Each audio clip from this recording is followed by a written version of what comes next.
I ad-lib too much, maybe. But you actually, I remember specifically, you were advocating for keeping it on the script. I saw Usually you do did. that a few times on set because I watched all you guys. Because again, the fan thing. I never talked to you about watching you guys like a creep. Do you imagine? I Yeah. was like, oh, that was you. Yeah.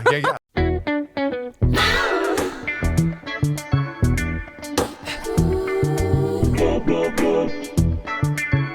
With Katee Sackhoff.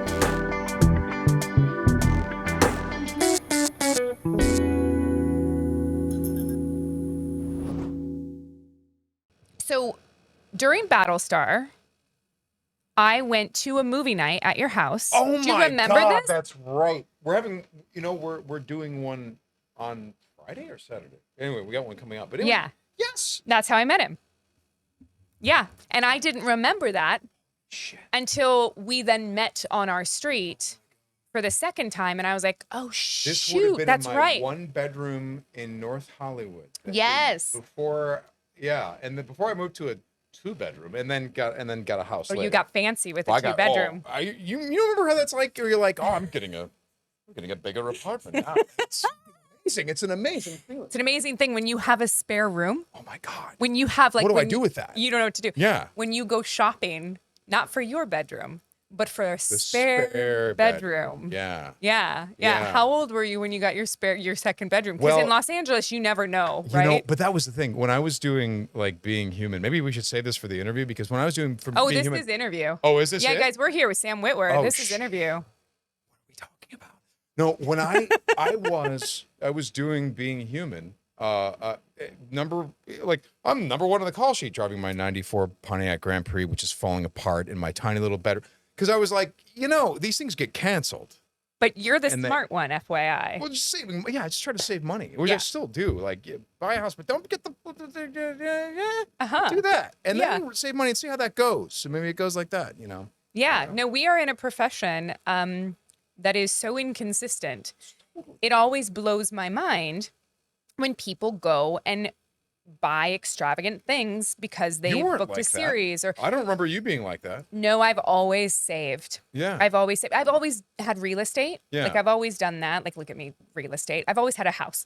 Right. Like, my Well, real now wait a estate second. portfolio. When I went over to your place for Thanksgiving, and you had a nice apartment. Yes. You had a nice apartment.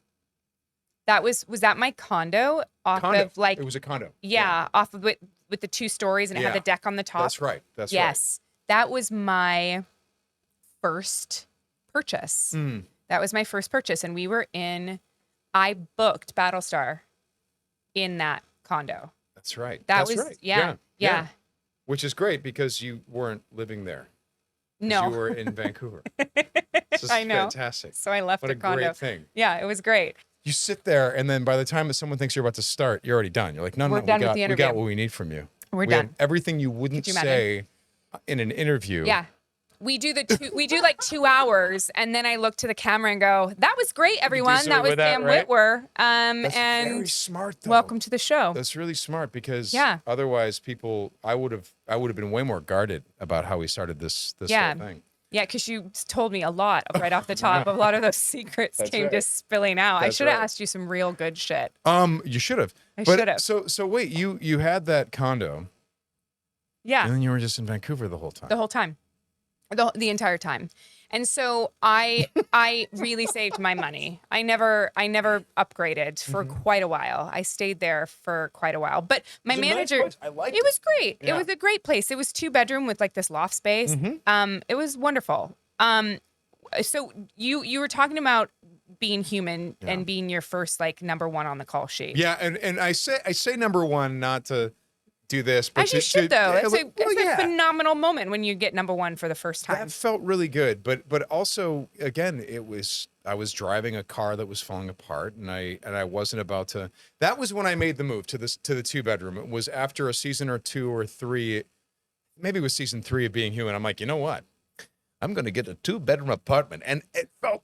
I mean, every day I walked into the bedroom and I was like, this is so much. What am I even doing here? I'm just like, let's get into cocaine next. Could you imagine? This is my cocaine room. This is my cocaine room. Come into my cocaine palace. So it was Little do you fun. know It you was- have a red room in your house. That's right. That's right. Yes, everything is plush and right. yeah. Just call me Oh, Mr. Gray. God. You know what's funny is I always, whenever I'm driving around LA, you see those sort of like super, God, they're like super 80s with the weird, cool tubular banisters and the round windows, and you're like, that's an 80s cocaine palace. The person. Oh, that we're talking lived about a there- house. Well, like yeah, when you see the houses and stuff. Oh, that are right, like with that. the thing and then the And the circle. things that were super like they would have been in an 80s movie, and the guy Yeah. that or girl that lived there was totally doing coke Absolutely. and doing crime.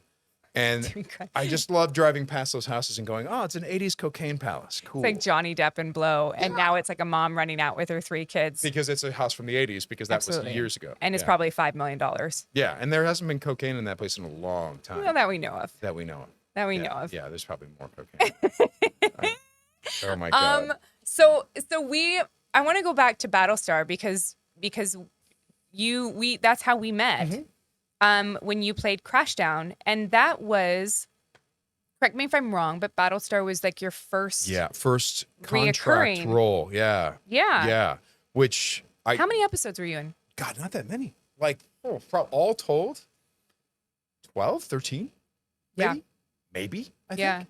I'm not sure, but I pursued that because I was a fan of what you guys did in the miniseries, which I would have told you back then, but it's been a while since we talked about this. It I has saw the been a while. miniseries, and I was like, this is unbelievable. Unbelievable. And so I called my agent, and I had no reason to believe this would work. I'm like, you have to get me on Battlestar Galactica to guest star on Battlestar Galactica. And she's like, Sam, you know that was canceled in 1979. I'm like, Oh, no, shoot, she had no idea. this is a new thing. This is a new thing. Oh, there's a new thing. Okay, cool. And this is back when you guys were getting a lot of, why is Starbuck a girl? Stuff like that. I thought- Oh, the early thousands. Oh, so good. Nothing has changed since then, huh? Why is Starbucks? People getting angry at things like that. I thought it was just the coolest damn show I'd ever seen. So I really wanted to contribute, which is why I got an audition for it. Because I'm like, you need to keep an eye out for auditions for Battlestar Galactica because they're going to go to series now. Yeah. And then I got an audition, which I'm like, wait, that worked? That's not supposed to work. She probably in her mind was thinking, well, no one else wants this. We were under the radar You for a second for a long time. For what? The first 2 seasons? First I season? think so, yeah. Until it really kind of caught on. I think we were under the radar. By for the a end of while. season 2, you'd caught on, right? We had. That's yeah, what happened. for sure. But that seems to be I don't want to say your MO, but you pursue things That I that like. you're fans of. Yeah, Right. yeah. When I met you guys on Battlestar, by the way, I mean, it was really fun because I was a fan already. Yeah. Oh that's my so funny. God, look at all these. Oh my God, there's Starbuck. Oh my God, it's Starbuck. Oh my God, it's Chief Tyrrell. It's Chief Tyrrell. Why is he not saying the lines? He's saying different lines. He's saying his own lines. He's saying I'm whatever the gonna fuck be he like, wants to say. Yes. And because of Aaron Douglas, because of him, I've been a pain in the ass on every set since then. Yeah. Yeah. It's totally Battlestar's fault. And particularly probably his fault, because I just was like, I would watch him on set and be like, which is hilarious because all of his ad libs, I'm like, his ad libs are so good. Yeah. And, I think the danger of that is like some numbskull like me is going to be like, oh, I could come up with good ad libs and maybe I'm not as good at that as Aaron was. Because Aaron was like, He was so good at it. he was so good at He it. really embodied that. But I feel like after Battlestar, I think a lot of the actors, because everyone was very new on that show. Mhm. And I had just come off a show that was word for word. Like that was like, you have to Was be that word right? for word. And so when I got to Battlestar and I saw these people doing whatever the hell they wanted, I was like, oh, is this what we're doing? Oh my God. Okay, I can do this. I can say frack every other word. Let's do this. Let's do this. And so after 8 years of that, it becomes a real bad habit, especially Yeah. for a lot of the actors that didn't know any better, Mm-hmm. who hadn't necessarily known that your next job may not be like this. That's not how it works. And so I think that's, I mean, I'm guessing, but I feel like there was probably an adjustment period for a lot of the actors that came off of that and realized that, Yeah. oh, that's not necessarily Well, how tell it me this, normally did they- is. Because Ron made a joke. I was talking to him under these with other people, and I was defending something that he had written, and I was like, no, it's got to be those words, specifically those words. And then I said to Ron, I'm like, it's kind of ironic here. I am defending that it has to be word perfect after what we all put you through on Battlestar. And he said, no, we asked you to do that. And which is so weird that a producer like Ron Moore or David Icke would say, listen, do one as written and then say whatever you want. That's never before or since has that ever happened. But then he made the joke. He's like, yeah, we asked you to do that, Sam, so you're in the clear. And then after you left, we asked everyone not to. Yeah. Which was hilarious. It was very funny. So you said you worked with Ron again? Well, unofficially under the table, there's little things that are going on that I've been pulling Ron into. Yeah. Oh, yeah. Okay. Yeah. Do tell. That's nothing I can talk about. You can't talk about it. No, it's That's not. Fine. But what's funny is that it is the reason why I was I'm late gonna today. text him as soon as I leave here. You should. The reason I was late was related to Ron what Moore. I've pulled him into, but it's a different thing. It's a weird thing. It may never see the light of day, or it could. I love that. Something you've created? Yes and no. It's fine. It's I weird. won't pry. It's so weird. I won't pry. It's bizarre. I love it. I have tried to work with Ron Moore since Battlestar. Yeah. And I am the only cast member he has never rehired.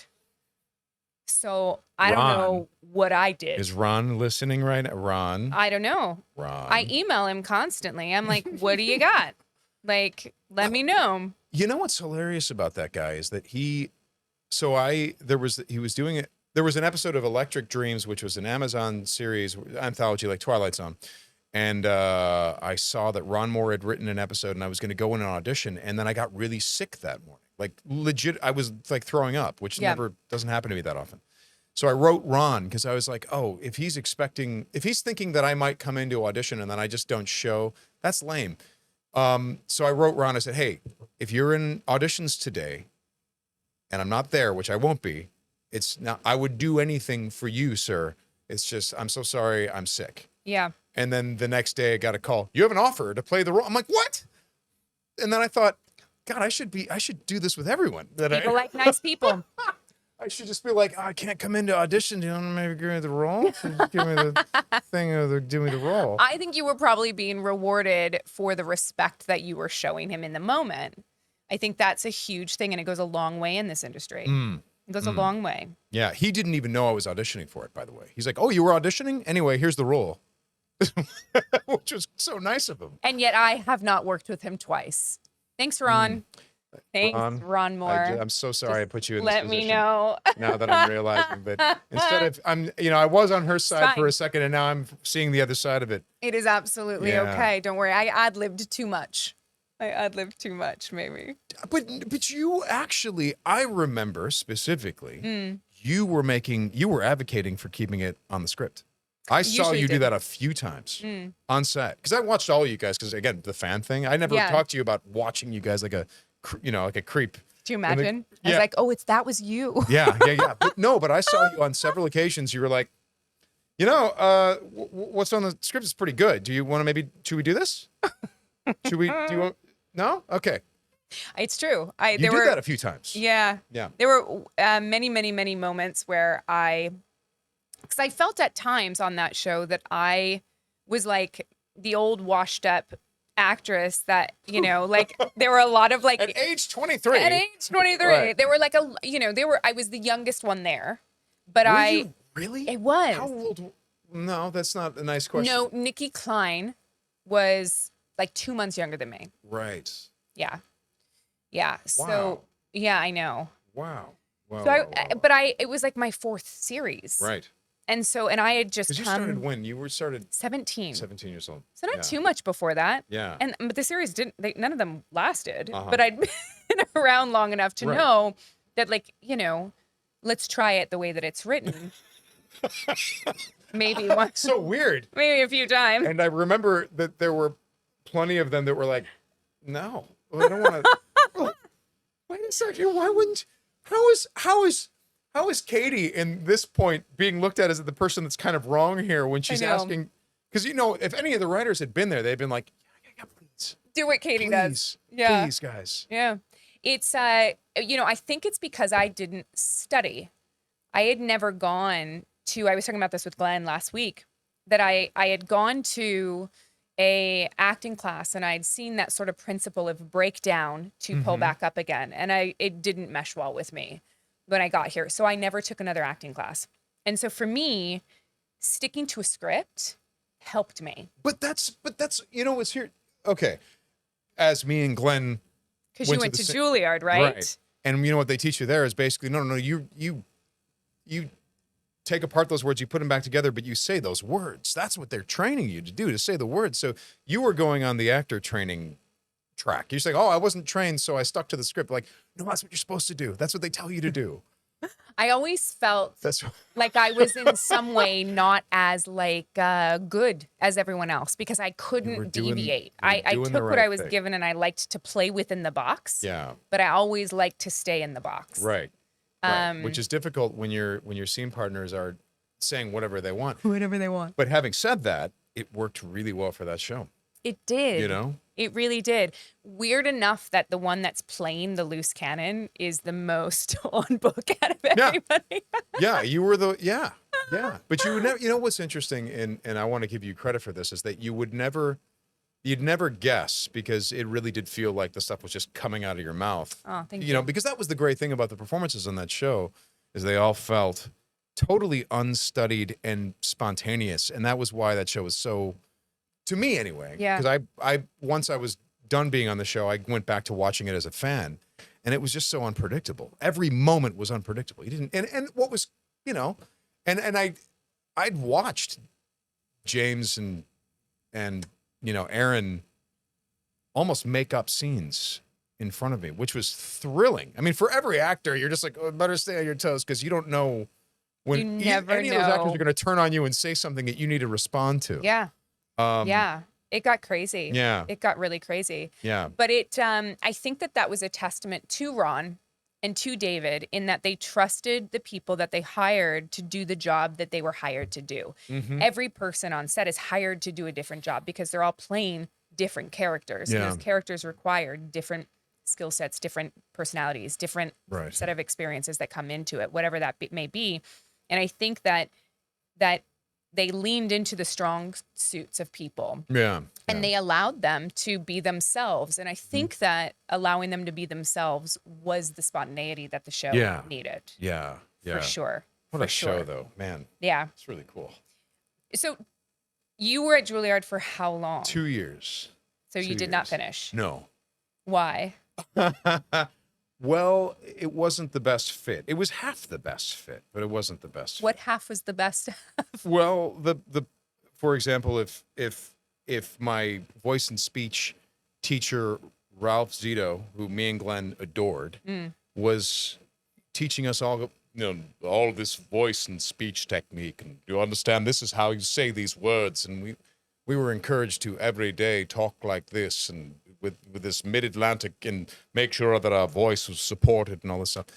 I could see how that could be applied to the things that I liked. Right? Okay. You know what I mean? Like I'm saying that in a very basic thing, but I'm like, oh, I know how you could use that to be a video game character or something like that. You know what I mean? Like it all made sense to me. I'm like, oh, applying these theater tools to my evil purposes and the things that I liked, which fantasy, science fiction, stuff like that, that all made a lot of sense. You'd be like, oh, the way he's teaching us, they do that a lot on Star Trek, don't they? Oh, cool, And Ralph Zito was a huge Star Trek fan, huge Star Wars fan. He would make Star Wars and Star Trek jokes all day, which what does that do to someone like me or Glenn or some of the people in our class? That really drew us in. Yeah. Yeah, because you're surrounded by a bunch of people who are like, have you read this play? And I'm like, no. Because I had long hair. I'm like, oh, no, dude, I don't know what that is. But if Ralph Zito was like, the Emperor talks like this, and you're like, oh, he's right. That is true. Oh, he's right. Whoa, he does. I heard that, dude. Yeah, that's awesome. How do you make that sound? Ooh. Okay, I want to learn this. Cool. But then there was other stuff where they're like trying to teach you stuff that I wasn't as...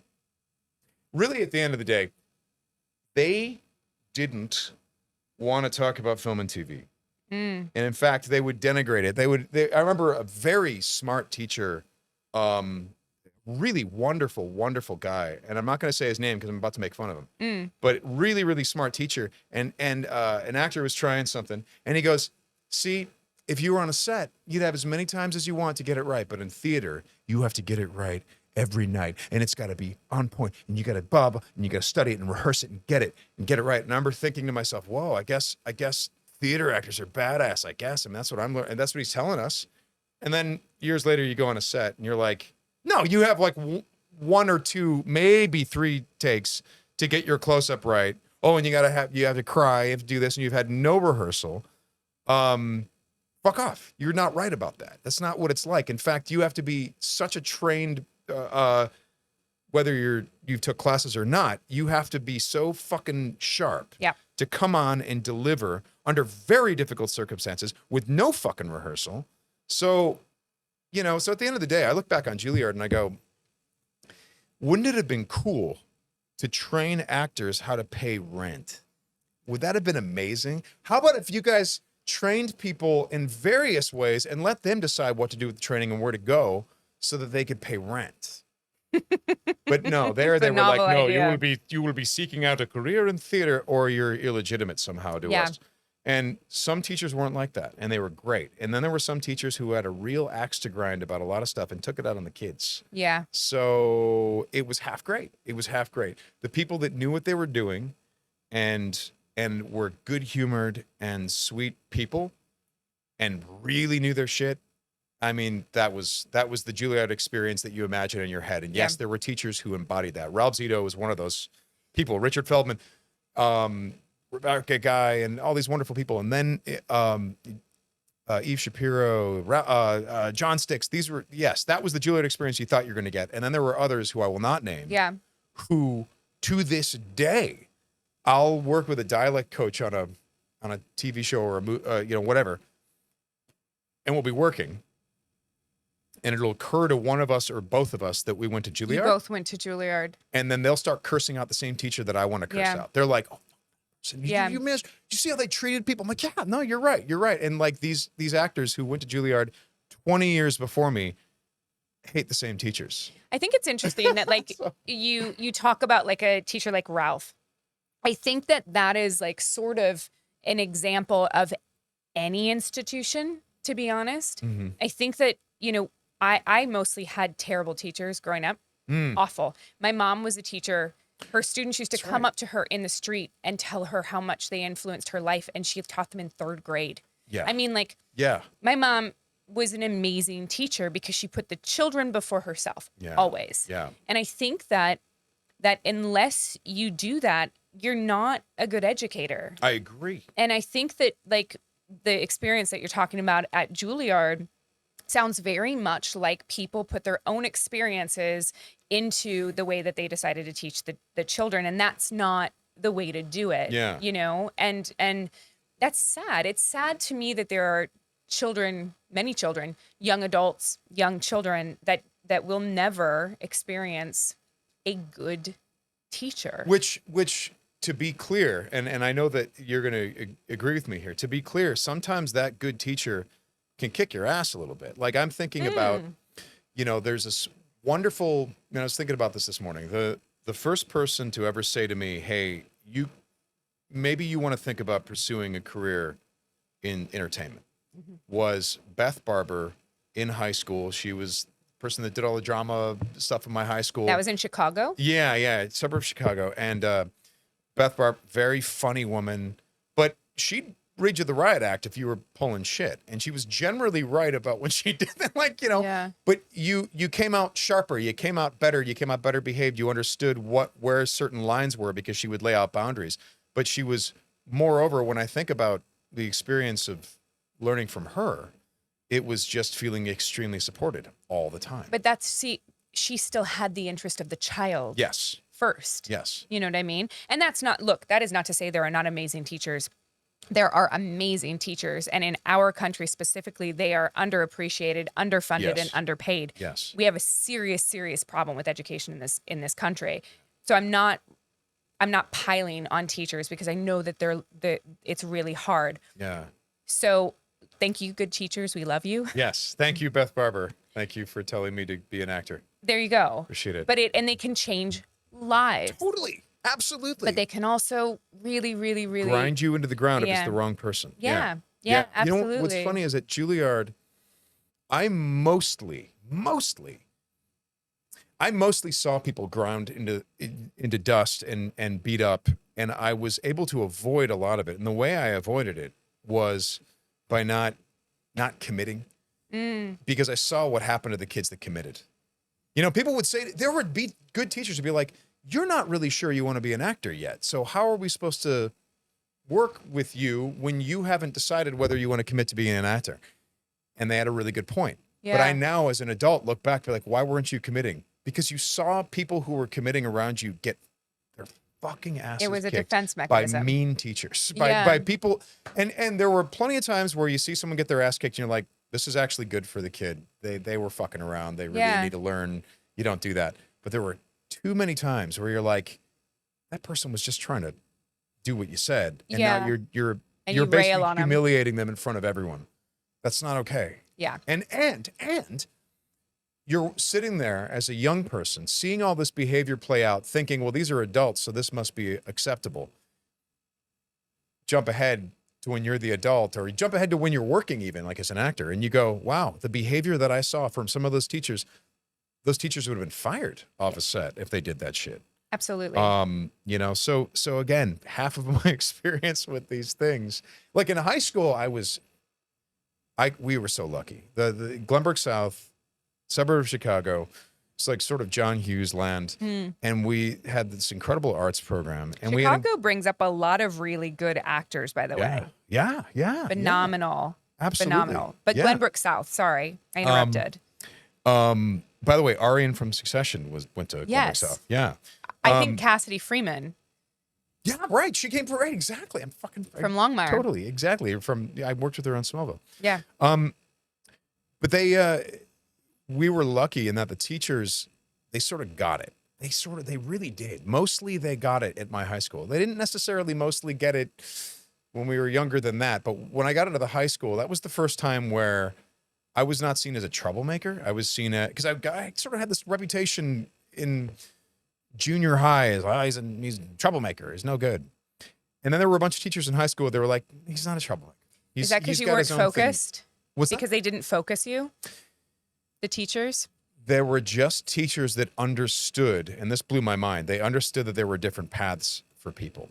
So if a teacher was like, we expect you to sit and do these tasks and blah, blah, and do all your homework, if they expected that from me, I was going to be a big disappointment. But then there were teachers who were like, he's really, really focused when we put him in front of these things, which were mostly arts stuff. So I would have teachers like this guy, Jim Shellard, who would tell me in the midst of getting terrible grades, my grades were awful, and he would say, yeah, but you're going to be fine because that's not what you're for. And I'm like, what does that mean? And he's like, well, you'll find out, but you're going to be okay. Weird. Like to have that vote of confidence when you've been told that you're headed for trouble. As a kid that is seen by so many as a troublemaker, to be seen Yeah. in that light by another teacher Yeah. is really amazing. How do you remember everyone's names? I don't anymore. I'm terrible at it. Do you literally just say these names over and over and over again until you're like, that is it? Because I go on set and I can't remember I shit. mean, Lord in heaven, I wish they came with name tags. Oh my I am God. so bad on movie sets. There Wouldn't are it be so many amazing people. if they did do Yeah. name tags? Yeah. Like gave everyone a sweatshirt at the very beginning that had their name like Yeah. sewn into it. That would be such a godsend. So have you ever had this experience where you're like, okay, I'm bad with names, but I've been that person over there, that crew member, I've been paying attention, and I think I wrote it down, but I lost it. But I think that person's name is John. Yeah. Let's listen. And then you give it another week and you're like, pretty No. sure it's John. Yeah. And then you go, hey, John. And they're like, it's Brett. And You're like, oh, I was talking to the guy behind you. I was talking to the guy behind you. fucking trying so hard. And be like, no, Yeah. there's not even a John on set. We don't know why you said John. Be like, I was trying. I'm fucking terrible I'm at this. so bad at it. I did a movie with Nathan Fillion. He remembered every single person's Oh my name on God. set. It was the most phenomenal thing that I had ever seen. How? I have no idea. My brain remembers faces Right. from when I was 5. Do you remember always being bad with names, or is it you're like, no, for many years now I've been bad with names? I think many years. I think my dad was bad with names as well because he called all our friends Bub. Bub. And It's a good he way said through. that he called all our friends Bub because he could never remember all their names. And so I think that it's like, I don't know, I feel like it's hereditary. I feel like I was okay with names and then started having difficulty in high school, and Yeah. it just shot off the scale in terms of difficulty once I started going out in the real world and working. And I think my brain is designed to be like, hey, listen, you can store up, I'm going to let you store up 100 names of people. I'm like, that'll be fine for a lifetime. No, And that's then in half this a movie business- set. It's half a movie set. You're done. Fucked. You're done. Fucked. You're done. Because and what sucks is people will assume, oh, that's because this person isn't important. I'm like, you don't understand. I've been friends with people for like a month that I didn't know their name. Yeah, and me I too. tried. I was like, I like this person. Yeah. What's their name? Association works for me now, Dude. where I have to like meet someone, say their name, associate it with something else that I remember, Yeah. like a name of a person or a town or something, and then I can put it back to the person. Right. Right. I've done that. I can do that now. That's a great idea. Yeah, it's great. That's a It great works. idea. It works well for me, especially on so many different movie sets. But I still have a problem. I still have a like. Thank God I'm married, and I can be like, babe, when I introduce you, do that thing. Do that Hi, thing. this is my wife, Katee. This is Yeah, and then you he just are. goes, "Hey, I'm Robin. What's your name?" God, I do it it's such a all great the time. idea. It's awful. Yeah. It's awful. But Yeah. that's one because of the you reasons learn you get married. tactics, how to get someone to say their name. I have a do. whole bunch of tactics to get someone to. Hell, Yeah. I'll go to someone and be like, "Hello, Sam Witwer," and I know that we've met a million times, but I'm like, I'm playing a joke. Play along, so Play you give me your along. name. And be like, "Well, I'm Phil." Of course, Phil, and then we course, laugh Phil. So nice to meet you. because the joke is that I don't know your Yeah. name. That's the joke. You're like, because I don't know your name. A lot of times on a film, it doesn't catch up to you until you have to write their name on something. Oh God. And they're like, hey, will you sign my... And so I always do this now and go, tell me how you spell that. I just don't want to screw it up. Do that. And I they do that usually too. go B-O-B. And you're like, That's okay, awesome. so I that's just didn't know if you wanted me to write Robert or not. It's so the bad. worst. It's so bad. It's so bad. It's the fucking worst. Yeah, but you remember names like Ralph Yes, from yeah. high school. Well, Ralph and also Puzo? No. Ralph Zito from Puzo. Juilliard, Like, or Ralph Jim Puzo. Schellard from high school, Beth Barber. But this is before I was really starting to have trouble with names because I think Yeah. I hadn't hit my limit yet. Huh. So, I'm So like, you've got the first 100 from life and then you're done. I can't. It's so hard. Do you to get into, because you mentioned voice acting and Ralph in the same sentence, and so I want to talk about the fact that you really in this industry have just like cornered the market on voiceover work. I feel like Weird. do you think it's from that Juilliard, or was that, did you always do voices? Always did voices, always had a sort of mimic thing going on. But Ralph was the one that codified it for me. Well, yeah, but here's what you listen for. And suddenly I could hear a lot more things that I couldn't hear before because there was a formal training to that. There was a vocabulary that he added to it. There was a phonetic language that he taught us. And you could make phonetic notations on stuff and all that. So suddenly you're hearing things with a lot more specificity. And you're going, okay, no, wait a second. You hear that, and you hear that, and you hear that. And funny enough, I'm doing some very, again, sorry. Is that the thing with Ron NDA. Moore that you can't talk about? It's fine. Don't worry about it. One of the things, yeah. You know, Actually- Ron Moore is rumored to have been up for writing a Star Wars project at some point, right? Oh yeah, no, I ran into him That at the wouldn't ranch happen years to be ago. the thing that you're. No. Okay, I mean, listen, I had to try. But no, he was writing. He was writing He the first attempt at a Star Wars television series, Yes. which was never produced. Yeah. And I bumped into him at the ranch. At the Yeah? time. Yeah, I remember sitting. We were all sitting Was this there. after Battlestar? This was after Battlestar, Okay. and I was doing a video game called Star Wars: The Force Unleashed, and it was this.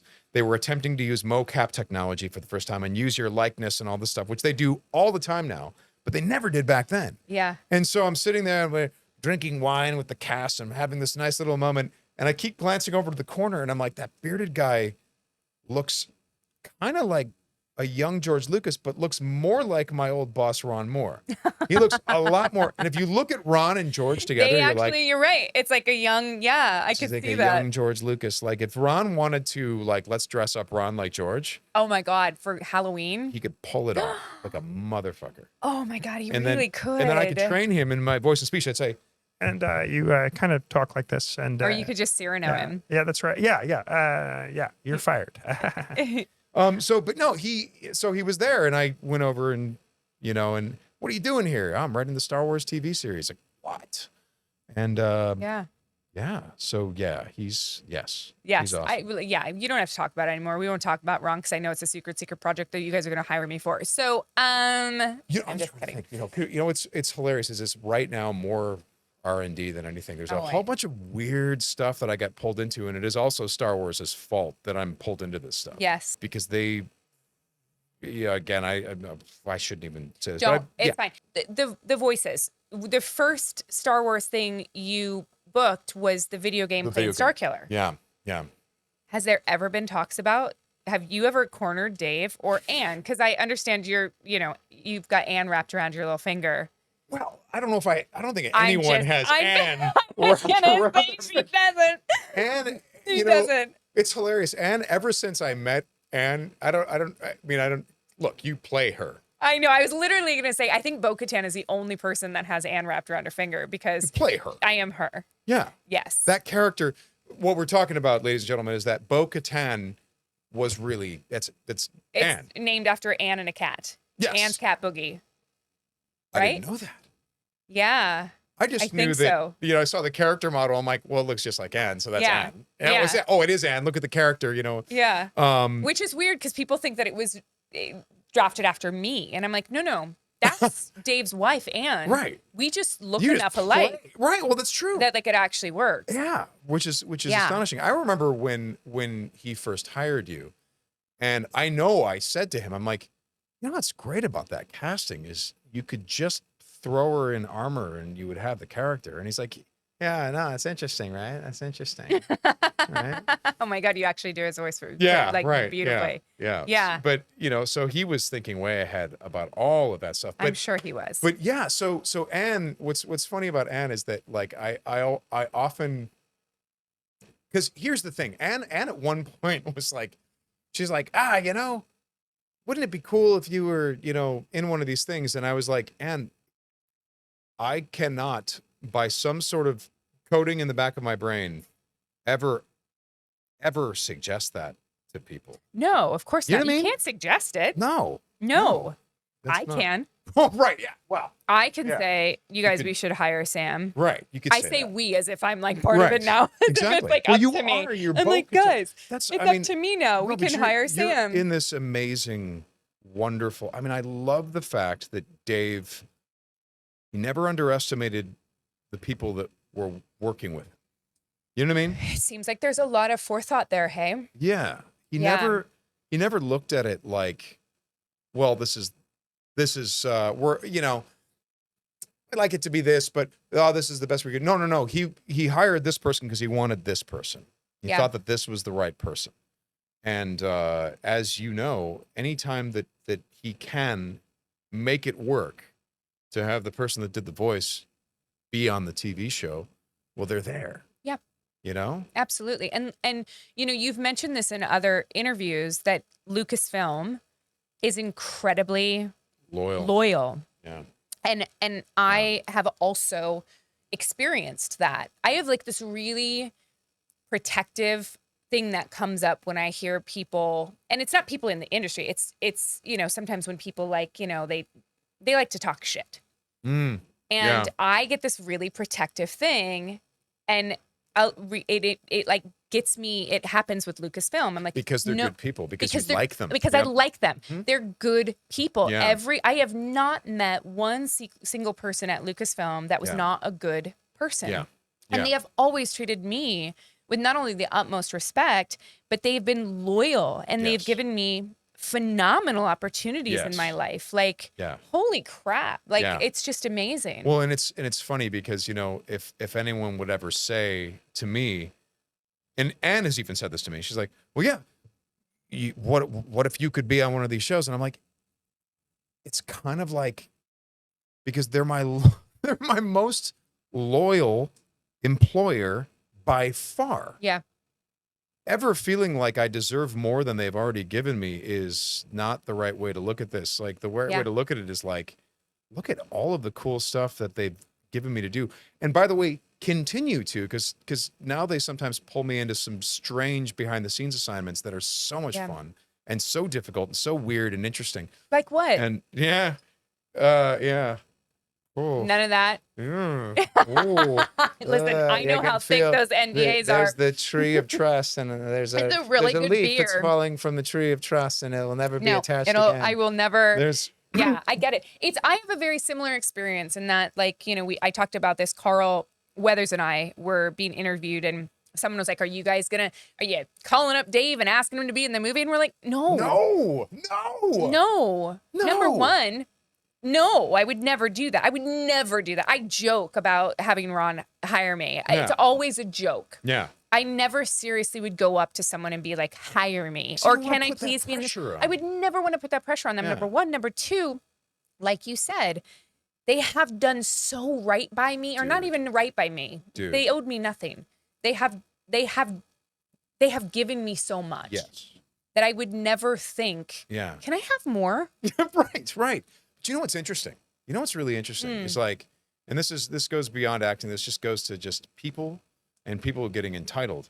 Is that there are real pressures in life, and people get worried and people get concerned, and they start thinking, well, maybe if I just had that one thing, that would fix my problems. And then they start needing it so bad that they start getting angry at the people they perceive that are standing in the way of getting the thing that's going to fix some sort of insecurity within them. And then next thing you know, because we've all heard these stories of like people trying to get some actor hired, and the actor doesn't get the role. And then the actor is ironically mad at the person who tried to get them the role. Yeah.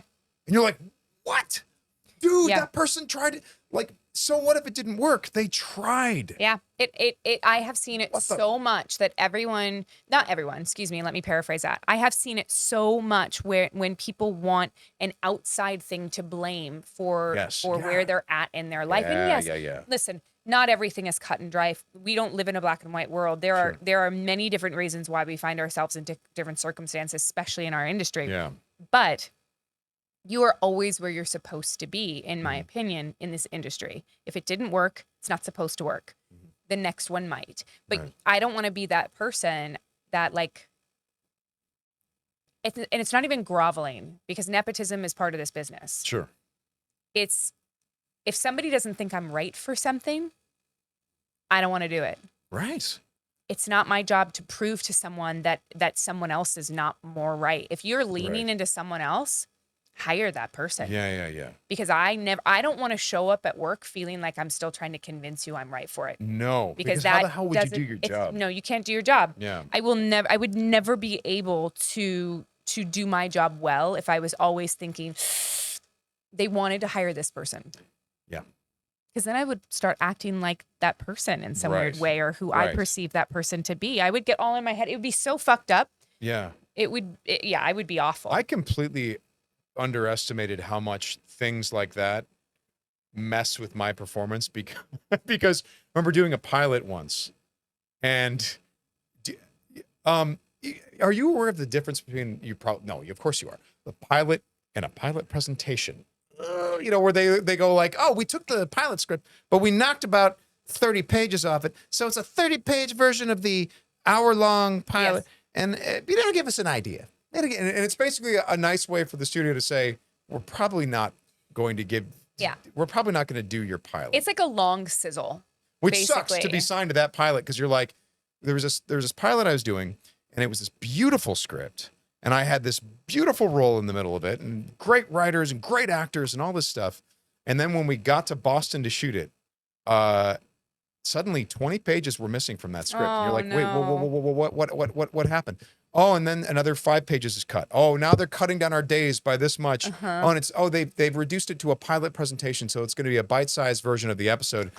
And what I didn't understand is how much that would fuck my performance. I've seen it. I saw the pilot. It didn't go. obviously. Yeah. And I was like, yeah, I did fine. But I remember I couldn't do the job. I just couldn't do it because I didn't feel confident. I was like, oh, we're screwed. Like the sky is falling, and my ability to prove that I'm worth this so that you don't recast me or something like that has been cut down to almost nothing because my best scenes have already been cut before we even shot it. Whereas then on Being Human, when we were hired, they're like, it's already 13 on air, so there's nothing you can do to get fired. And at that point, you come in with so much confidence because you're like, well, I could fuck up left and right, and I've got so many episodes to figure this out. It's fine. So I'm just going to do what I think is right for the story. And that is such a better performance if you're just like, no, I'm not going to try to be flashy. I'm not going to try to show you what I can do. No. The story requires this, so I'm going to do that. Yeah. And such a better actor when you're wanted. There's a, what is it? Al Pacino said, like, if you see have you seen his auditions for Godfather? No. He's not good. And he talks about it. He's like, well, I'd been told by more than a few people they didn't want me for that role.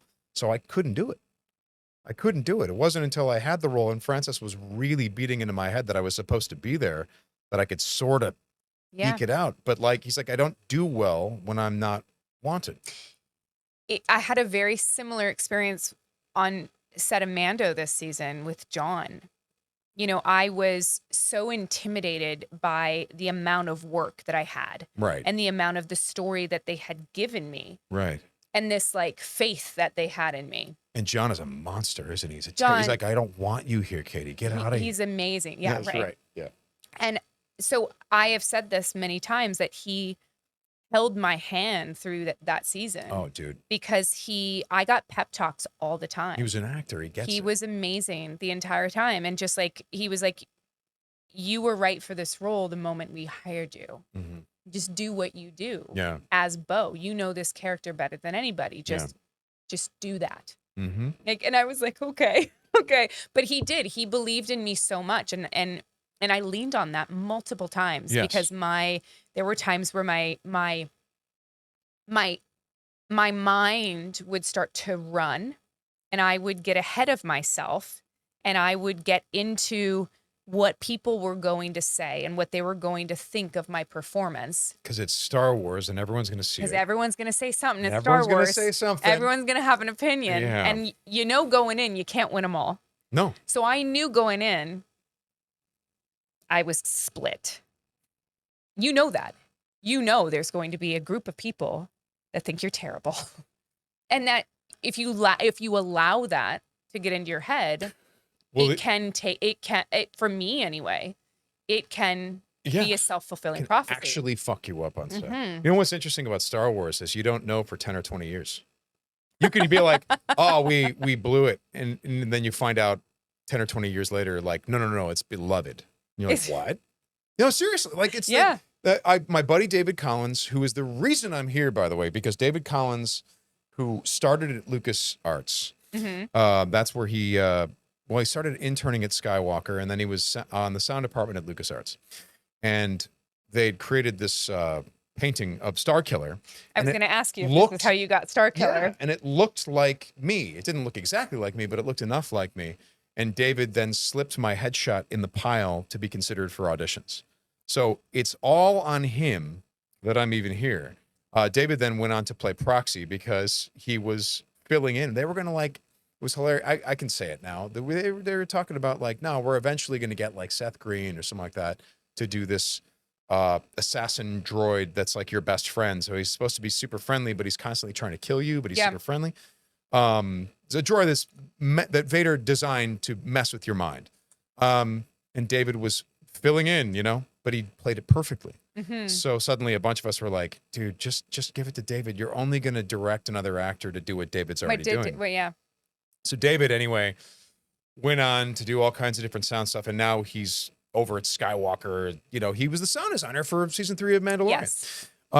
He's done a whole bunch of other stuff. But this is all. What was the point of what I was saying? We were talking about Starkiller and how you got the job. Right. And this is how you showed up. And then you said there was a proxy about it and that you got him a job. Yeah. So he there was a greater point. You were talking. Oh. So David Collins talks about.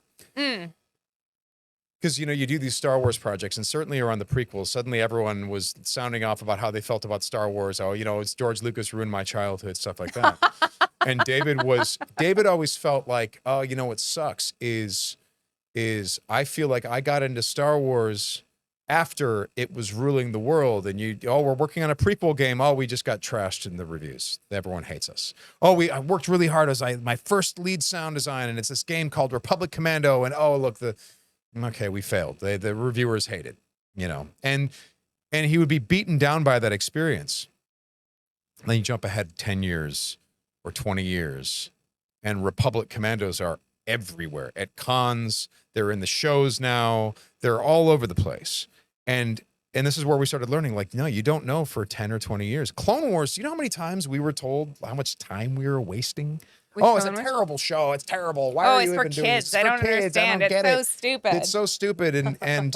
And then some decade later, we come back to finish the show, and suddenly, oh my God, you were in Clone Wars? And these are like heavy hitters, showrunners, big shows going, you were in Clone Wars? Oh my God, Clone Wars. Tell us all about Clone Wars. And you're like, this was the little show that everyone told us we were wasting our time on. Yeah. And George had really lost the plot, man. And George doesn't know what he's doing and all this.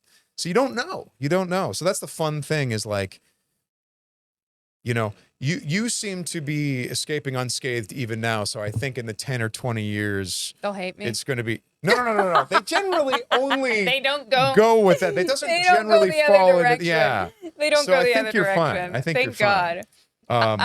So for Clone Wars though, you actually played multiple characters. Yeah. I think that like I tried to figure out how many characters you played in Star Wars in entirety that we know about that we can talk about. Right. 6? Are there more? Well, there's been there's been a little bit more. Like for example, okay. And this is part of you're gonna dig on this because you've been in the middle of this. You know exactly what I'm talking about. When everyone talks about what they would do, if I did it, I would do this, or My God. you know what they would have done? They did this, but I would have done this and all this stuff. And we all sit there going, no, you wouldn't, because you have no time and you have no budget that you think it's a big budget thing. You're like, actually, that money is spent pretty quick. Yeah. And whenever I've watched people like Dave Filoni or David Collins or whatever, I remember David Collins, I walked into just started working at Skywalker on the TV shows. And there was this moment where a pilot needed to do something with a starfighter.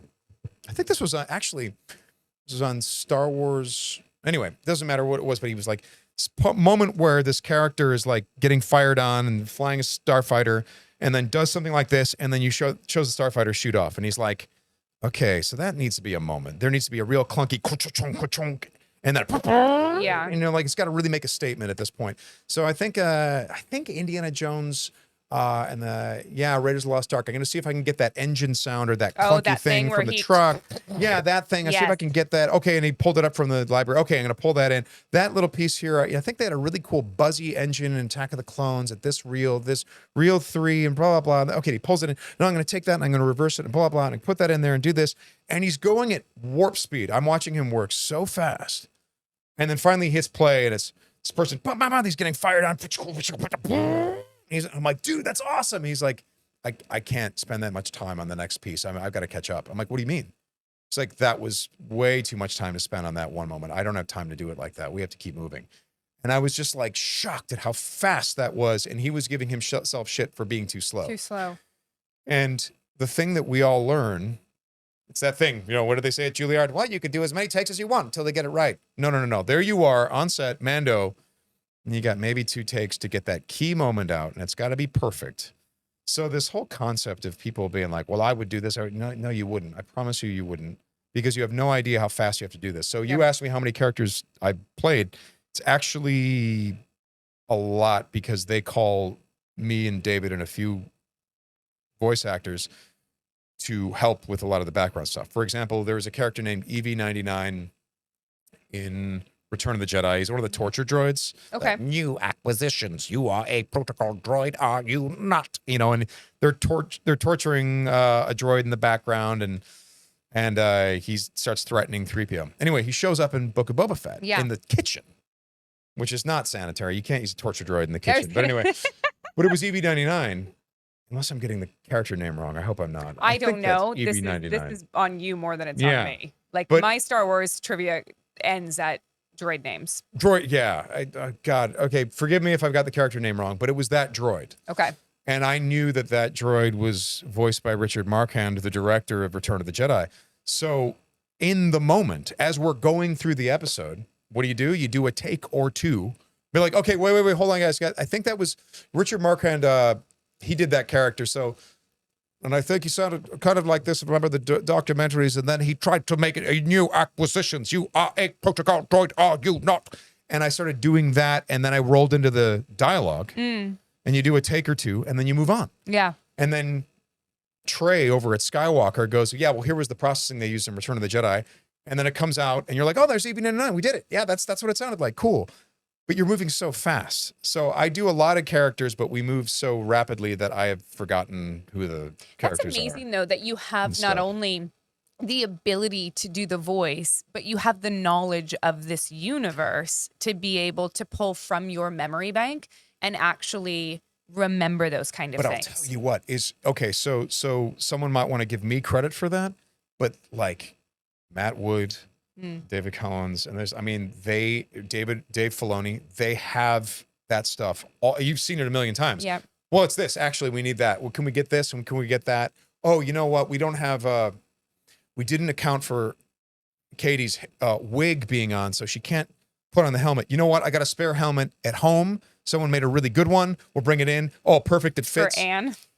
Yeah. I don't even know if that story's out there. It is now. It is now. Yeah, there was a moment in like a legitimate episode. We were in the Yeah. middle of filming. Middle of filming, by the way. You can't And- stop. No, you can't stop. And No. we couldn't get Bo's helmet on my head with my wig because it was made to fit my head. Not the Bo's wig. head, not the wig. So it was Right. meant to fit my hair.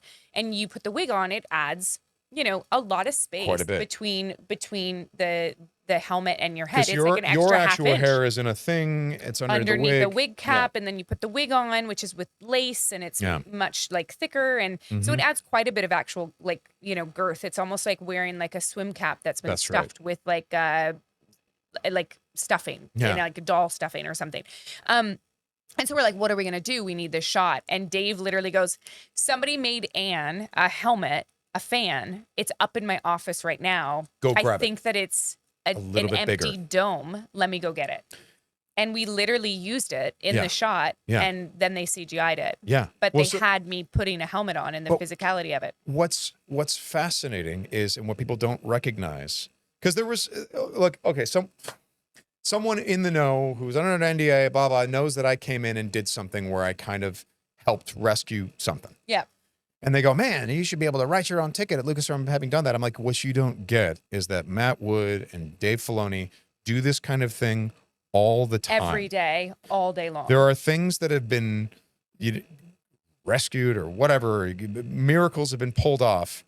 And while I'm very honored to have been involved in this one, keep in mind, these guys do it over and over. They just nonstop, So again, it's like that encyclopedic, very quick brain, find solutions to problems. Matt Wood, it's funny, the legends about that guy, because, he's done all of the battle droids, and he's General Grievous, and he was Bib Fortuna in Yes. Book of, in Mandalorian.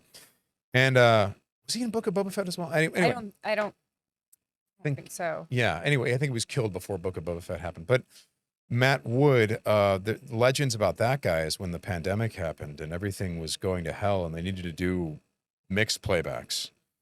And I got a call from someone who was in the room. They're like, you wouldn't believe what just happened. I'm like, well, what just happened? They're like, Matt Wood out-engineered all of the Skywalker engineers in the room. What do you mean? Well, the playback wasn't working. They had to get this together. They had to do this. And Matt's like, well, wait, if we calculate the delay offset, blah, blah. Now, what city are you in? You're in this city? Okay, blah, blah. I think that's probably like a 9 millisecond delay. Blah, blah. If we do this and we route this through here, and this, it was like techno-babble. Yeah. And That no one else and would the understand. engineers whose job that was were like, that could work. And then they did it. And then they had a playback system that would work for all the people in different It's systems. like a movie. Yeah. Where they're like, by gosh, I think it could work. It I'm in. made me think about I've hacked the Christopher system. Lloyd Yeah. in Back to the Future. Right. By golly, I think we've got Right, yeah, exactly. Great Scott, Marty. Great yeah. Scott. But you know, That's these amazing. are extremely the trick is that none of these are ever done under ideal circumstances. You know, when people, it's, you know, when you have the luxury to work on a pet project or whatever and take all the time in the world, that's awesome. But that's Yeah. not how these things work. You're just working so fast. That you work so fast. And actually it's, you know, I talk about Mando a lot and I say that it's so fast, but it's so slow. Mm. You know, there's so many days to shoot an episode, so many more days than any other show I've ever How been many on. days are there? You know, I have said it's like 35. Holy. I could be like give or take. Right. You know, it's a lot though. Mhm. It's far more than any other episodic television Mhm. because you're shooting mini movies. Yeah. That's right. It moves slow, Mhm. but it also moves really fast. Right. Bryce was just on though, and every time you talk about that you get 2 takes. With most directors, yes. With Bryce, it's like 38. Really? Oh my gosh. And she'll talk about it till she's like, you know, she'll admit it. She's like, absolutely. Oh my God. She loves a lot of takes. Yeah. And I love it too, because Uh-huh. it's like the only time in my entire career where someone hasn't been like, you're going to need to get this in 2. Right. Right. Which has always been that way. Which, Yeah. by the way, was really, I think Battlestar was my first experience with, okay, you have dialogue. Cool. Okay, great. I've had dialogue before. Great. And then you have to run over here and you have to time it with this explosion behind you. Like, what? Yeah. We did all of our own like techno stunts. I know. And then you're like, if I blow the Or line, pyro I am stunts. costing the company Yeah. how much? Yeah, because we still shot on film. But so I want people to know this because I think it is so endearing about you. And you texted me a while ago. I think we had seen each other at a convention or something. No, at Glenn's premiere. It was right after the Blackberry premiere. Right. And you texted me and you asked me because you were getting ready to paint Bo-Katan's miniature. That's right. Yeah. And you said helmet or no helmet. And I was like, helmet. It's a cool, her kit's really cool. And you were like, not the answer I expected. I know. I was like, huh. Interesting. I still love her kit. I love the owl. I think it's amazing. But how did you get into painting miniatures and what is this? I know nothing about Bizarre. miniatures whatsoever. Yeah. I've built like 4 model airplanes in my life. Love it. Beyond that, Yeah. I know nothing. You know what it comes down to with the miniatures thing is my absolute fascination with the old ILM model shop from the old Star Wars days and the old, Okay. you know what I mean? Because they like would learn how to, we made this thing and we can paint it to make it look like it's a giant airplane, but no, Yes. it's actually a It's small. actually this big. Yeah, exactly. Yes. I'll be like, well, but you have to do this because of the, you know, and well, why do you have to do that? Well, because the scale, it'll show off the scale. You're going to give away the fact that it's this little model. If you paint it like that, you have to paint it like this. And so, you know, especially when the lockdown happened, you know, there's all these awesome Star Wars miniatures. And I'm like, oh, I'll be damned if I'm not going to sit around and paint these. So I have. I've painted like 180 of them by now. I mean, it's insane. Yeah. Does it take a tremendous amount of focus or is it something you can do whilst like watching TV at Either night? or. I've done both. I've been super focused and then times where I'm just watching television. There's this guy, Sarastro, on YouTube who does these amazing, basically YouTube documentaries on how to paint bo-katan and how to paint. I mean, Really? it's really, so he lays it out step by step so you can learn these skills. And then once you learn the skills that he's teaching, then you can go, well, I see that he did a Yoda thing there, but I think I know how to do Yoda. And you do, oh yeah, I like that. That's cool. You know? I love that that's what you're looking at YouTube and I'm like stalking Florian Gadsby and like pottery videos. Right. You can Right. find Well, it's the same anything thing. It's on the same thing though. YouTube. Yeah. But it's a crafty thing, you know, and it scratches some weird itch that I don't know what exactly itch it scratches. Does but it calm I you really love down? Like, is it meditative? It definitely is. Yeah. Yeah. Whatever it is that you're processing it in the background while you're painting these things. For sure. For sure. Yeah. I that's what I love about pottery is that it focuses my brain so much. Yeah. Because you have to be focused. If you're not focused, it's going to go. Yeah. Well, and the thing is that, I mean, my God, we have phones that have so many apps that are designed to be addictive and so many things on YouTube and algorithms that are reaching out for our attention and all this stuff. It is really good to add something in your life that requires a little bit of silence and focus. That's a good thing, because we used to have that all the time. You'd be like, oh, I got a nice vinyl record, man, and I put a vinyl, and I'm going to listen to, Fleetwood Mac or whatever it is, and now Or it's 9 to like, 5. yeah, right. And then now it's all instantaneous, weird, algorithm-driven instant gratification that isn't necessarily good for our brains in too great a quantity. Have Yeah. you noticed that you are your ability to focus, or your like I guess my question is that the phone and the negative aspects of the phone, because Right. for me, I have absolutely noticed that it has made me less in the moment, of course. Yeah. And I now find myself desperate to, when my daughter is around, she will say, "Mommy, see," because I need to put the phone down, and I'll be working. It's like I'm not like scrolling. Sure. I'm working, but I realize that the moment I walk in that door, my phone needs to be off. Yeah. Or I need to leave the room. Yeah. Because I can't sit there and be on my phone with my daughter there thinking I'm actually being present, Right. because I'm not. Yeah. So, I mean, have you noticed anything about you that is different with cell phones? Like, I mean, I was lucky to be born in the before time. So at least I know that there's the option to go on a walk and be quiet and, stuff like that, or hang out with my dogs. I know that that's an option, because the before time, that's all there was. And hell, dude, like, being bored is such a good thing. People are so afraid of they're boredom. so scared of boredom. They're so scared of boredom, but that's when you learn to play a guitar, or you start reading a book. There's always some of the more interesting, creative things happen because of boredom. We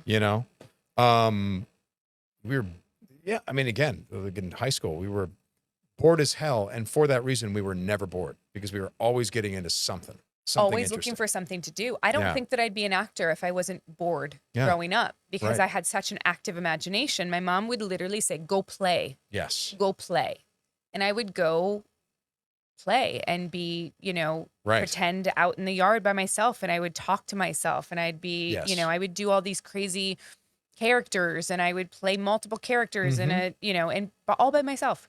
Whereas go play by handing you an iPad is a little bit of a different thing. Very, very different. Yeah. Very different. We didn't want to give our daughter screen time until she was like 2, because they have shown that developmentally it's actually not good for children's brains. It's too overstimulating. We avoided it until she ended up having some medical issues, and so we had to find ways to keep her still for long Sure. periods of time, which was really hard. And Yeah. we found Miss Rachel on YouTube. God bless this woman. She is like a third parent. She is gorgeous, a gorgeous human being. And she during the pandemic I might be getting this wrong, but she's a speech therapist. And Christian, maybe we should look up exactly what Miss Rachel is. But so Miss Rachel was a teacher, and I believe that her background was in speech therapy. But she decided, with no children to teach, that she would just start creating YouTube videos. Brilliant. Teaching children how to speak and how to talk. And so a week after we started listening to her videos, bless you, our daughter started speaking. Whoa. And she spoke young. We just left the pediatrician. She's 18 months old, and she's in sentences, not to brag about my own child, but like Amazing. everybody develops differently. But part of it, I believe, is not only Miss Rachel, but we read to her constantly. Uh-huh. She earned her master's degree in music education from NYU and worked as a music teacher at a public preschool in New York before starting her YouTube channel. She's got her second master's degree in early child education. Well, there you go. Phenomenal. But so this woman knows what she's doing, in my opinion. And it's not overstimulating. But so we give it to our daughter. And even on, as much as we love Miss Rachel, as much as I do believe that she has helped educate our child, we take it away. On those days, if we give it to her in the morning, like if we have to clip her nails or do anything where we need her attention for 2 minutes for her to sit still, if we give it to her and take it away, she's more moody the rest of the day. She is definitely, there is an association. And it has nothing to do with the content. It has to do with the screen in general, Yeah. in my opinion. Right. I'm not a clinical psychiatrist for Yeah. children. Wow. Yeah. And so it can only be, worse on children as they get older as Yeah. well. It's scary. Yeah. Well, I mean, again, even at our age, taking a moment just to be in quiet. I mean, you're like healing your brain basically from this nonstop onslaught. I will say, by the way, YouTube blows my mind because that's one of those things where I'm like, I think legitimately the YouTube thing is more good than bad. I mean, there's some awful Have shit you there. fallen down the dark YouTube? There's the dark YouTube. I mean, I don't know. I'm pretty vanilla. Maybe so my algorithm is kinder than yours. Maybe my I'm like, don't search blah blah blah. No, there are some things that you just don't want to search on YouTube for sure. And I definitely did it out of test one day. Dear God. So don't. There's certain things like someone told me one time, like, don't Google tentacle porn. Oh, Don't that'll do it. Don't do it. Don't do it. See, I'm talking about like there's this guy. I think his name is like Techbone, and he basically finds all of these old, like. Did you know that there was a vinyl video disc? And you're like, no, like, No. Here's the system, and it was a like short-lived format that never really caught on. But I got this system, and I'm going to get it to work, and let's compare the Like MP3 players. yeah, well, and let's compare it with the visual quality of like the Laserdisc of the time, and it's just like ridiculous. Like, this is an amazing show that this guy Amazing. puts on. Like, this is I've found a lot of YouTube things where I'm like, straight up, this is an amazing TV show that happens to be on Yeah. YouTube that this person is making out of their garage. I absolutely, completely agree that there I are love so that. many worthwhile things on YouTube. Yeah. Like I said, I took a pottery class and I missed 2 of the classes, and I still wanted to finish my pot. Like, I call them my pots. My husband makes fun of me. They're not pots, Katee. They're bowls. Like, stop calling them pots. Like, I make pots. Like, Right. I feel like I'm So in. wait, but the pot. Okay, so if it's a bowl, it's this. If it's a pot, it's full on Ghost with Patrick Swayze, right? I think so. What is it? I Yeah. don't know. I haven't been pottering long Okay. enough. And you haven't done it with any There have ghosts. been no presences ghosts, that are- like, Yeah. creatures behind me, but you never know. Yeah. Oh, if Patrick Swayze showed up, I'd be like, Yeah. we miss you, Hey, Patrick. dude, you're awesome. It's the coolest thing. Yeah, 'Cause, it's amazing. anything you want to learn how to do, someone has taught you on YouTube. That's extraordinary. It's extraordinary. I love that. I know. Yeah. It's really, my brother has a YouTube channel because he flies drones. Really? Yeah. He like built a drone park at his house. And like So- all these like amazing drone flyers go to my brother's house. So if I get a drone, I can go on his YouTube channel and learn how the hell. I think so. Wow. I mean, he'd probably have you out to his park. Cool. And he'd be like, if you're ever coming through Oregon, What is a you drone should. I don't know. It's basically obstacles. Like, he's built Oh, cool. obstacles and Right. things around that people can fly around, and they blow shit up. And, Amazing. like, he blows up washing machines at his house. Like, it's insane. It's insane. Wow. Yeah. That's so cool. He's nuts. He's nuts. Don't take your dogs. Okay, Like, they no. would No, be no, like- no. Speaking of your dogs, you have 3 now? Yeah, 3 of them. All Yeah. rescues? Yeah, they just kind of show up. I mean, it started 8 years ago in the middle of the night. I mean, I just bought my house, and like 2 months later, in the middle of the night, there's like it doesn't even sound like howling. It sounds like this pained scream or howl thing, and it's going on. And I'm like, wow, is that a coyote? What is that? And then it's midnight. My neighbor knocks on my door and goes, dude, you got to do something about your dog. I'm like, I don't have a dog. He's like, oh, I'm sorry, but you've heard that, right? I'm like, I do. What is that? Is that someone's dog? He's like, it is. I'm like, wow. So I felt compelled to go outside and try to well, where is that coming from? Of course. I'm walking around the block. I'm hearing the howling. And then I'm finding myself walking into my backyard. I'm like, it's getting louder. This is weird. Maybe my neighbor had And then I go in and I see just this shape dart behind my garage. And I'm like, oh no. In Is your that a- backyard. Yeah. Is this a coyote? You're And- like, am I going to get eaten? I know. And then I go behind my garage and there's just teeth and growling. And I'm like, oh shit. And then like a douchebag, I opened the gate and was like, get out. Anyway, long story short, he did not leave, and he stayed behind my garage for 3 days. Wow. And so I'm like, well, if you're going to stay behind there, I may as well bring you food and Of course, water. So I'd because bring that's him a smart food thing to and do water. if you Right. don't want a dog. Yeah, right. Well, and I'm thinking, it's all good. And then eventually, after 3 days, he starts following me back to the house. Like I kind of like pull the curtains aside and I see the glass door and he's just standing there like looking He's at like, me. that couch looks awfully comfortable. Well, that was the thing. So I opened the door and I'm like, okay, but you're filthy. So come with me. And I picked him up and we got in the bathtub together.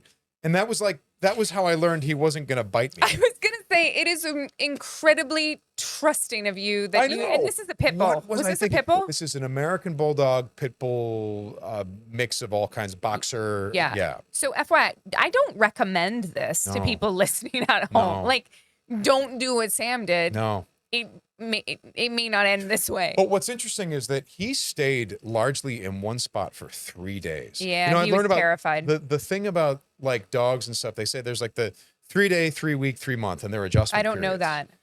that. I just learned this like last week, I think. Huh. But I'm like, how interesting, because he did stay behind my garage for 3 days. And only then was he willing to sort of venture out and kind of check things out. And I kept visiting him. Yeah. So he's like, oh, he's that guy. Well, where do you go, that guy? I would like to come with you. What is this place? I was like, what is this nice warm house And inside? so we got in the bathtub and he hated it, but I washed all the dirt out of him. And then he was checking everything out, jumped up on the couch and passed out. And he hasn't left since. He was It's exhausted. been 8 years. Yeah.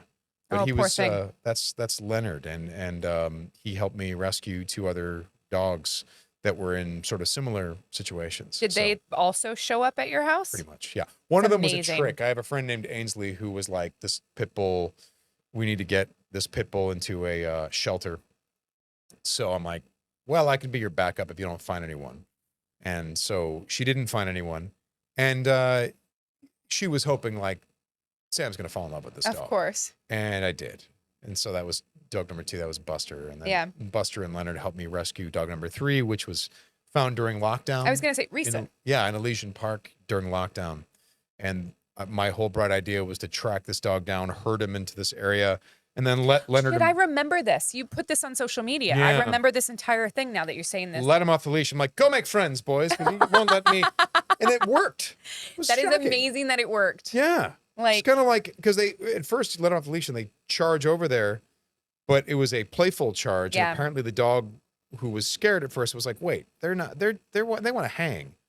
And so it took Yeah. a few hours, but then we got him back. So dogs. it is dogs are very interesting. I can't have big dogs because I don't train my dogs. Mm. And there's one thing if a chihuahua bites you, and it's another thing if a big dog Yeah. bites you. So Meatball was well trained. What are you talking about? Meatball was very well trained to find craft service and That's never right. come back. He knew exactly He where knew to go. exactly where Yeah. his bread was buttered every day. Yeah. It was at the craft service table. That dog was huge. Clever. He was huge. He clever. was very smart, though. That dog was never on a leash. No. He knew where to go. Yeah. He used to follow me down the streets of New York. How cool was it to have Meatball on set and stuff? I mean, He was that always with me. Yeah. He sat in my chair on set. Like, he didn't cry. He didn't bark. He just Super cool. sat there. He wasn't there every day, but he was in my trailer every day. He didn't come to was set every day. meetings with producers. All the time. He was, yeah, He was exactly. always with Harvey me. Fran and him were like buddies. Yeah. Yeah. He was always with me. And then I got Nellie Bean. And so, Nellie Bean was raised in a trailer, so she loves television. Mm. She passed away, but she loved television. I would put on Animal Planet and she would just watch TV all day. Yeah. It was amazing. Yeah. I She love loved that. it. Yeah. Yeah. I love it when dogs recognize other dogs on TV shows. So much fun. It's so funny. But they both have passed on. So now I've got 2. Yeah. But yeah. So 2. And I would love a bigger dog, but no, my Can't risk husband it would right have to now. train. Yeah. Because they would be like, oh, your little Yorkie is so sweet. And it's like, well, don't get near him Yeah. because his name's Happy. But That's right. it's very Yeah. easy to keep a small dog away from someone, in my opinion. Yeah. A big dog, not so much. Yeah. Yeah. No. No. So, But I remember many, many times hanging out with Meatball. I really enjoyed that guy. yeah, he was Yeah. awesome. He was so sweet. Yeah. You're sweet. I appreciate you doing this so much because it's for taking a chance on my new podcast. Oh my God. Because I have no idea what the fuck I'm doing. Happy to be here. It's Yeah. and I learned more about you. I I loved every second of it. I'm sorry to let you go right during rush hour traffic. No, it's all good. It's all But good. thank you. I Yeah. love this. Yeah. You guys, this is Sam Witwer. Where can people find you? We know you can't talk about what you're doing right now.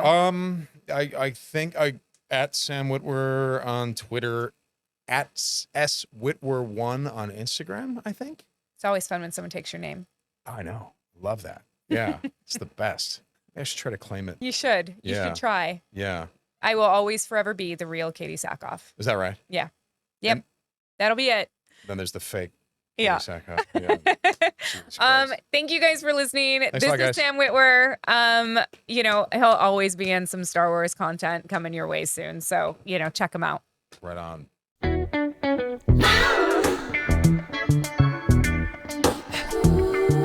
Blah, blah, blah. With Katee Sackhoff.